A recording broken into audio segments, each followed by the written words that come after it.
Hi, everybody. Welcome. We hadn't expected to be on a Zoom call quite so quickly after the end of the season with you all, but lovely to see you. Toto has joined us, and yeah, as per our usual procedure, if you can just pop question requests into the chat, we'll proceed like that. We will start in English and then switch over to German. Luigi, I can see you've raised your hand. Please put your question request in the chat, then I've got it in order. And so use that chat function and then we can go from there. So obviously you've all, I think, received the statement that we sent out today. So we'll just open the floor to questions from there. So if we'd like to begin, number one is Andrew Benson, please, from the BBC. Thanks, Bradley. Toto, what do you expect from the FIA's review? What's the minimum you will accept? And what recourse do you have if they don't come through with what you want? Expect the Commission to not only come up with words, but actually but with actions.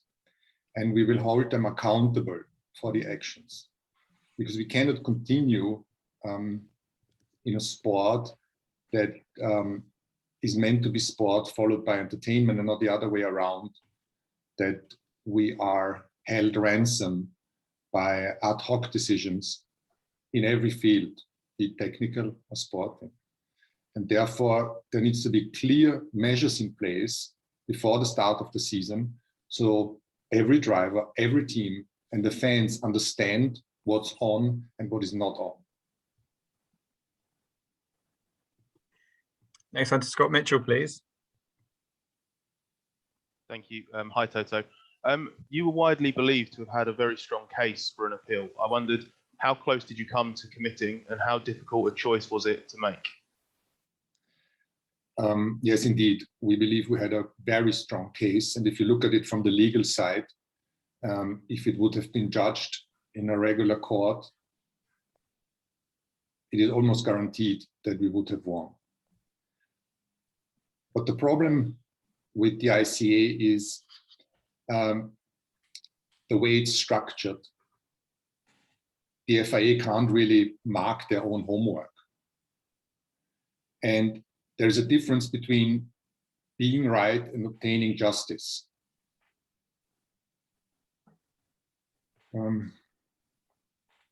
Yeah, so there is a lesson to be learned. How can we make sure that going forward, situations like that are being that in situations like the right decisions are being taken. The verdict from steward corresponds to the regulations, and judgment in the courts, whether it is the ICA or the CAS, which is not currently part of the legislations, can be judged in a way that is fair and neutral to every participant. Alan Baldwin next, please. Hi, Toto. I just wondered, how much of a part did Lewis play in the decision not to go to appeal? I imagine he would be pushing quite hard for you to drop the appeal, not wanting to win a title in this manner. Every step on the way, it was joint decisions. We decided together with Lewis to protest, to launch the appeal, and to withdraw the appeal. As you can imagine, not only for him, but also for us as a team, it was terrible to be confronted with a decision that decided the outcome of the World Championship. But nobody of us, neither him or us, want to win a World Championship in the courtroom. But on the other side, we were deeply wronged on Sunday, and it wasn't just a case of a bad call. It was freestyle reading of the rules and it left Lewis like a sitting duck.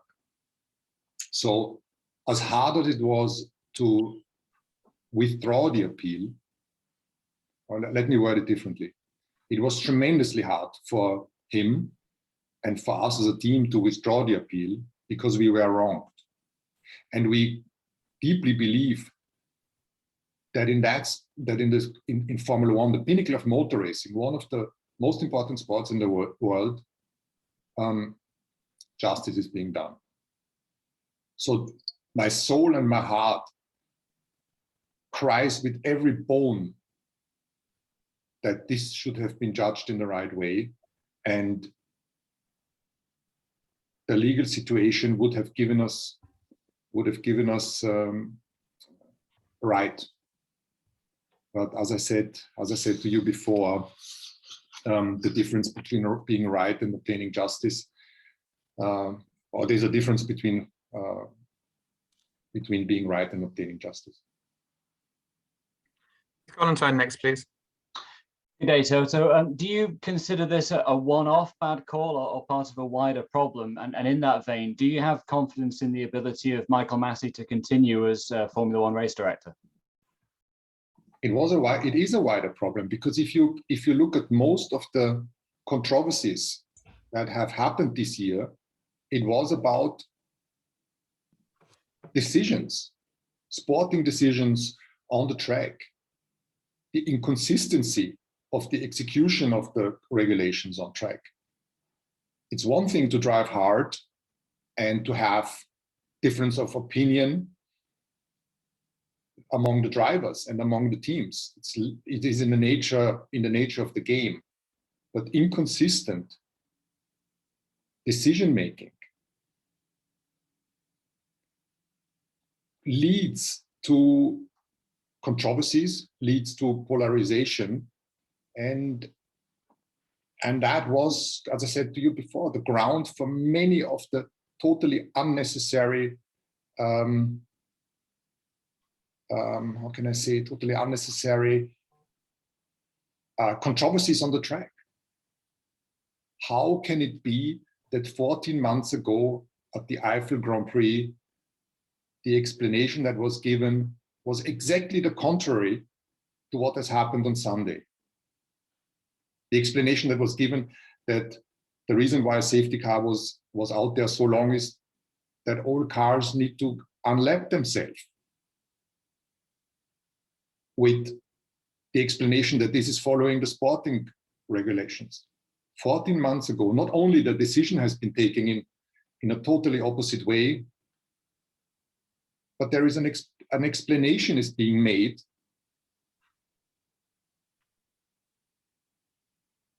(180-degree) different to what happened 14 months ago. Ian Parks next, please. Thanks, Bradley. Hi, Toto. I'm just going to follow up on that. Have you had any conversation with Michael over the past few days? And just to reiterate Keith's question, do you have faith in him to continue decisions on the track? Do you have any faith in him to continue as FIA race director, or does he need help in his position, like Charlie had help with Herbie Blash, for argument's sake? I'm not interested to having a conversation with Michael Massey. What he has, the decisions that have been taken in the last 4 minutes of this race have robbed Lewis Hamilton of a deserved world championship. His driving in the last 4 races, particularly in the last 4 races, was faultless. He had a commanding lead on Sunday in Abu Dhabi from the get-go. He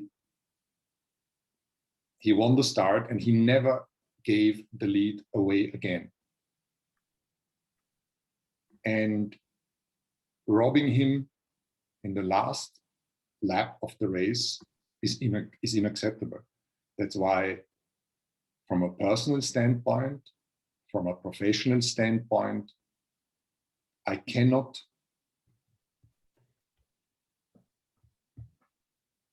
my values, my sense of integrity just isn't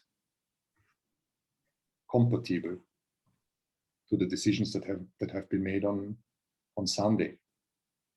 And it is up to the FIA to decide going forward how these decisions, how these situations can be avoided. I would have been totally okay with Max and Red Bull winning the championship on Sunday.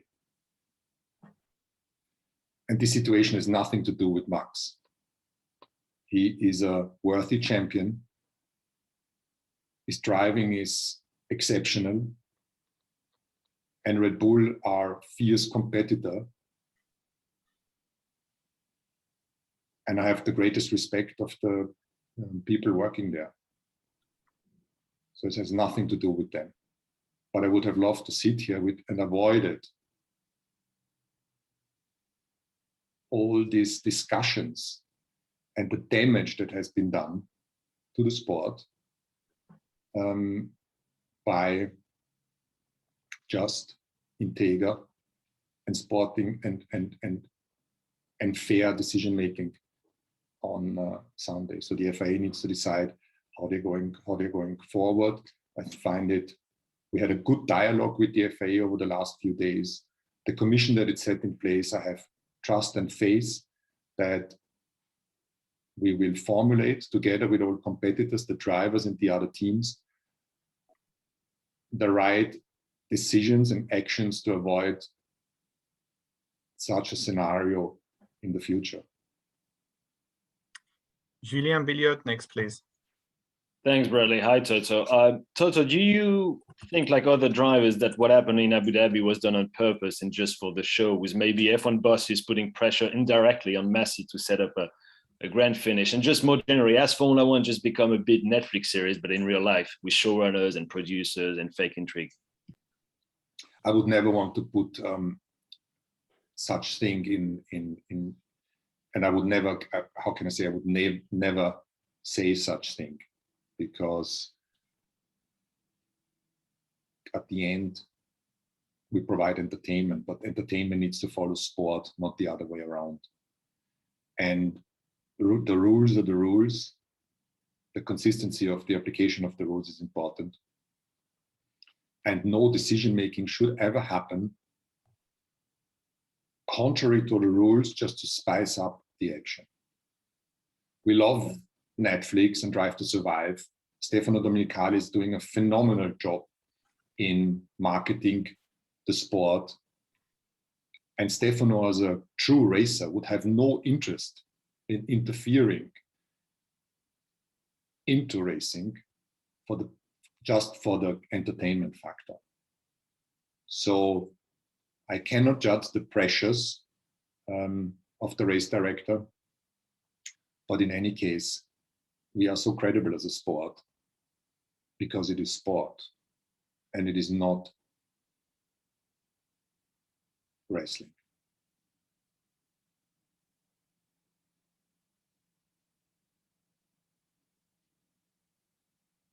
No questions anymore?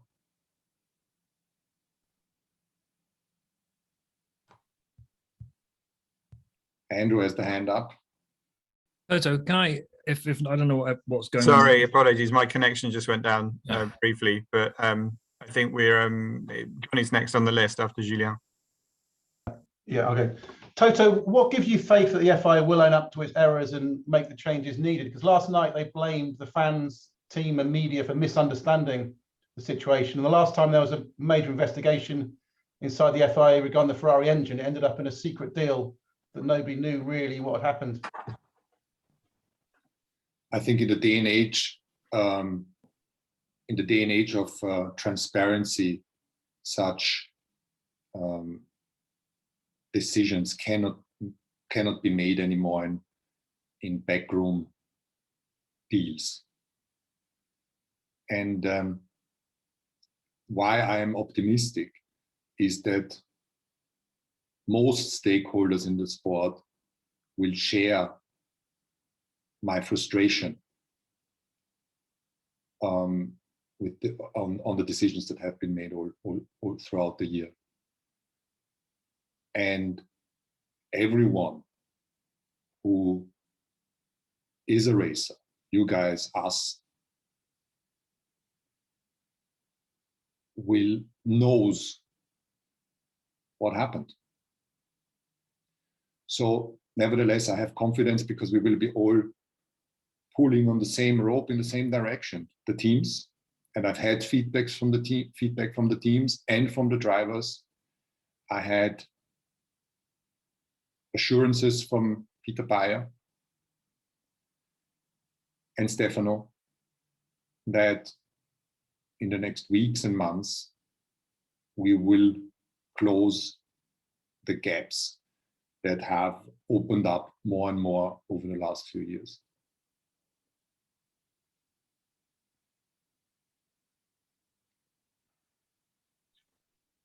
Bradley's going down again. Jan van der Berg. Yeah, thank you. Toto, first of all, congratulations on winning the Constructors' Championship. You said you held constructive talks with both the FIA and Formula One. Did they at some point show any hesitation on whether or not the right calls were made during that season finale? Thank you. I think it is very difficult in such a situation to compromise your legal position. And I think the FIA, it wasn't clear whether we would go all the way with the appeal. And therefore, you cannot expect any admission. I think they have taken the right step. The president has convinced the World Motorsport Council to set this commission in place to look at the incidents of the Abu Dhabi race and to avoid any such situation going forward. And all of us welcome that decision. I don't think it was easy. The statement of the FIA is probably when you understand the nature of the governing body is a strong and robust one. Obviously, as a racer, you would wish full admission, but that is not possible at that stage. So I think we have taken a step in the right direction. It's a modest step, considering the magnitude of the failures on Sunday night. A better modest step than none. Thank you. Adam Cooper next, please. Hi, Toto. A lot of people, including Ross Brawn, have been a bit uncomfortable about the way you and Christian have been talking to Michael during races, and obviously it got a bit heated towards the end on Sunday. What would you think about well, first of all, is that something you routinely did in the past, even in the Charlie days, and we've only just become aware of it, or has it escalated because it's been on TV and you've been responding to Christian? And what would you think of a ruling that would restrict radio chat to the sporting directors? I agree with Ross, but I equally blame Ross and myself because we have been part of the decision making to broadcast more of the channels for the purpose of transparency and entertainment for the fans. There is so much going on the intercom that giving fans a little bit of an overview that of all the little dramas that happen. Is the car breaking down? Are we having some kind of strategy discussions? Was meant well, but I think we overshot. And I need to take myself by the nose.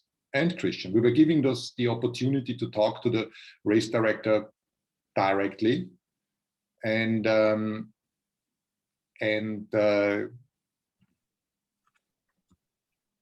because we fight so fiercely for the interest of our teams, all of us overstepped. And this certainly was part of the failures this year, that under pressure from the team principals also, the race director's life wasn't made easier, certainly. So we need to come back. I think the team principal shouldn't speak directly to the race director. It should be the sporting directors. I would even go one step further. I don't think that the sporting directors should be lobbying the race director or exercising pressure. I think they should be pointing to situations that they might have not spotted, that the race director or his colleagues might have not spotted, but not lobby, not pressurize. Louis, next please. Is that Louis Decker? Yeah, that's right. Hi, Toto. Short question. In hindsight, should the race have been red flagged? I think there was there's clear regulations, and the regulations say if there's risk for the safety of the drivers, and the car cannot be removed quickly, then a race should be red flagged. If you decide to deploy the safety car, there's also clear regulations in place. And the regulations are that all cars need to unlap themselves before the race can be restarted. And only in the following lap, once all cars have unlapped themselves, the safety car may come in. None of that happened. None of that happened. Randomly, cars were allowed to overtake or to unlap themselves. Why was Carlos Sainz not given the opportunity to win the race? Why were the cars left in between there? Why was the safety car pulled in against what the regulations say? So the ad hoc decision making just caused this mayhem. So yeah, so there was a variety of possible actions that would have followed the rules. Apologies. Next one, I think Luigi, you said that your question has been covered. So Craig Slater next, please. Thank you. I want to ask Toto, how will Lewis absorb what's happened over the coming months? And do you have any concerns that he may become disillusioned with the sport? And is there any danger he may not see out the 2 years he's committed to with Mercedes? Lewis and I are disillusioned at the moment.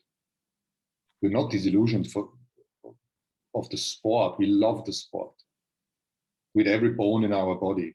And we love it because because the stopwatch never lies.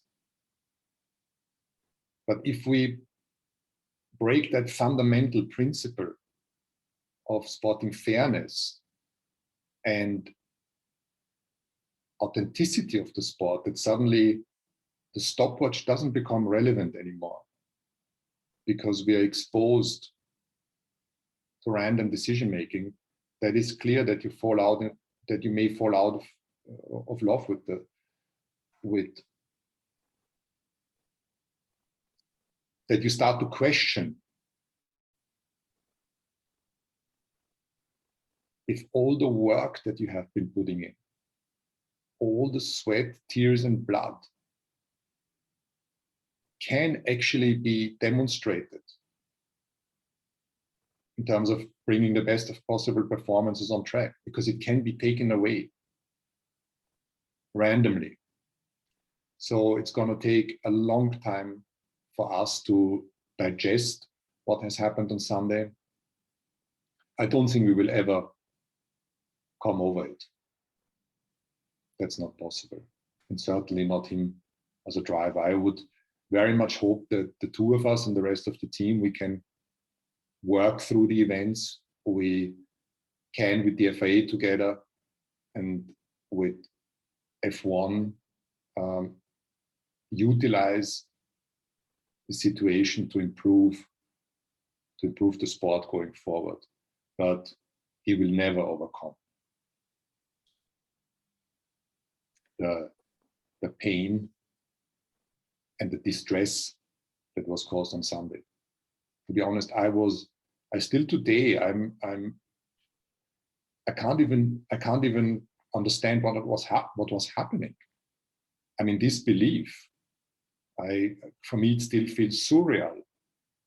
And when I rethink the situation, that at 1827 the right decision was being taken, that no cars will unlap themselves, and 4 minutes later, out of nowhere, suddenly 5 cars were allowed to unlap themselves between Lewis and Max. And 10 seconds later, the decision was taken that the safety car would come in this lap with a handful of laps only left. To be honest, for me, that still seems like a nightmare. And that's why I was in total disbelief on Sunday, and I'm still until today. Christian Hugo next, please. Toto, just to follow up on Craig's question, is there any doubt in your mind whether Lewis will be back in the car next season? Because that didn't sound like you're 100% sure that he'll be back racing for you guys next season. And are you guys okay? It must be on a human level really difficult to lose a championship like that and come to terms with it in the days afterwards. From a human level, it's extremely difficult because it is so disappointing. As I said before, we love this sport, and suddenly you're starting to question. I mean, you must never lose the big context of life. This is just Formula One. It's just a sport. Much worse things happen out there, and we shouldn't fall in the trap of thinking this is the most important thing in the world. But it's our little microcosmos, and it's a microcosmos that we have been part of, where we have created values and beliefs, and many of those values and beliefs were kicked on Sunday. So I would very much hope that Lewis continues racing, because he's the greatest driver of all times. When you look at it from the point of view of the last 4 races, he dominated on Sunday. There was not even a doubt who won the race. And that was worthy of winning the World Championship. So we will be working through the events over the next weeks and months. And I think as a racer, his heart will say, I need to continue, because he's at the peak of his game. But we have to overcome the pain that was caused upon him on Sunday, also because he is a man with clear values, and difficult to understand that happened. Tom Carey next, please.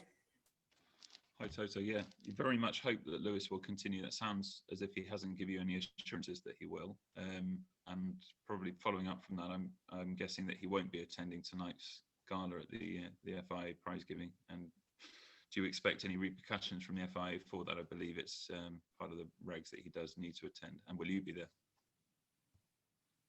No, both of us won't be there. And I won't be there because of my loyalty to Lewis and because of my own personal integrity. But we will be represented as a team by James Allison, who will be taking the trophy on behalf of all the people in Brackley and Brixworth who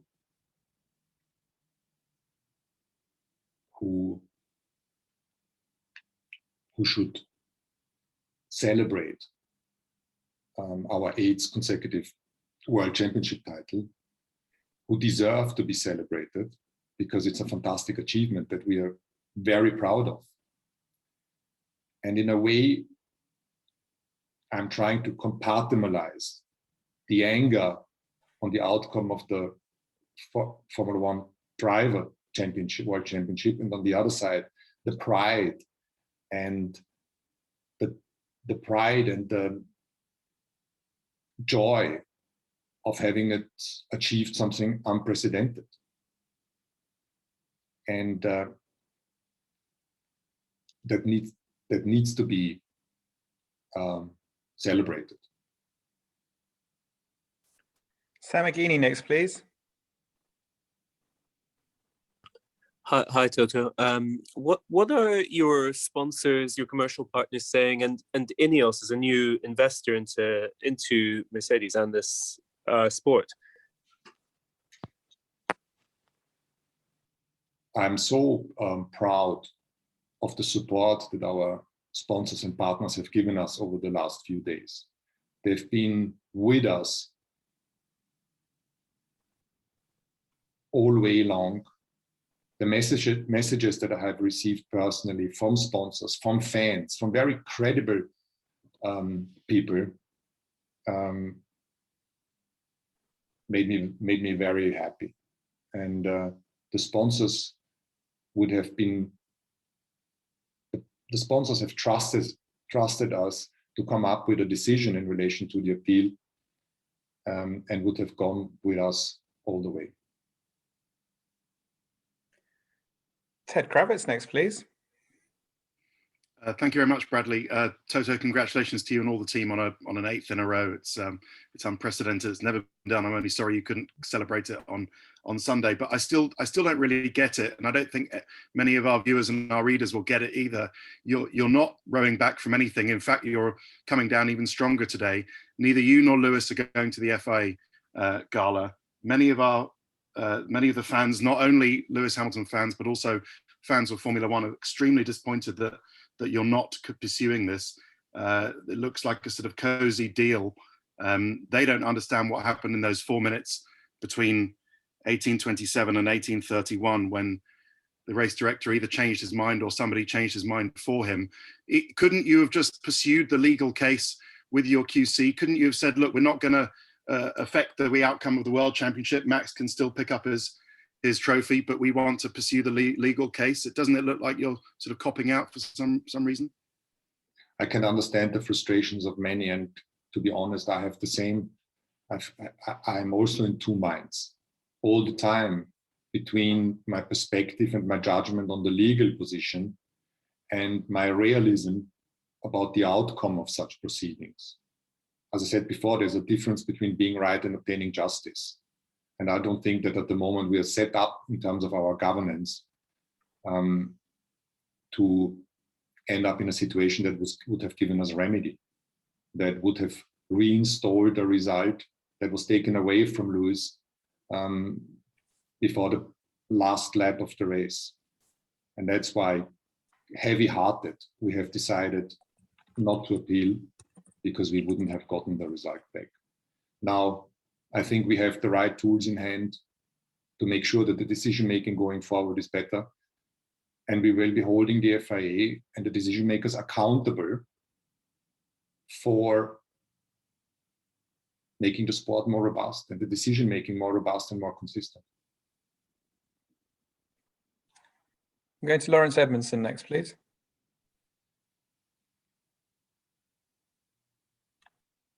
Lawrence? Okay, no worries. Then we'll jump over to Ben Hunt next, please. Hi, Toto. Just getting back on the Lewis subject. Are you in daily dialogue with him? What's his current mood at the moment? Obviously, he's frustrated. How do you ensure that he doesn't turn his back on the sport? Obviously, he had the situation with Nico, totally different scenario, but of course, him walking out a couple of days after the championship win. But how do you convince him to stay? I'm in a daily dialogue with him, but also respect that there is not a lot to talk at the moment. Each of us copes in their own way with the feelings that we have at the moment. And I just need to do the utmost that I can to help him to overcome these imminent feelings that he has, in order for him to return stronger, or to return strong with a love of the sport and trust in the decision-making of the sport next year. And Okay. we wish very much that this would be the case. Great. And then final question, please, in English to Fred Ferry. Hello, Toto. Could naming a new race director could be a solution to make you trust more in the FIA decision? Fred, it's not only a decision to change the race director. The whole system of decision making needs to be improved. As I said before, I think that the race director is certainly under big pressure, and some of that is due to our own faults. I would have wished a more consistent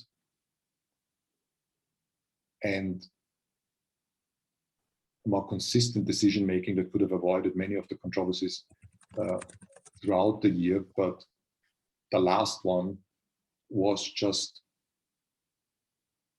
a decision that had the biggest impact.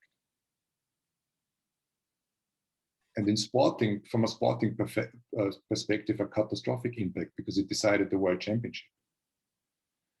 But now you can say all season went back and forth, and we were on the receiving end sometimes, and sometimes we were more lucky. But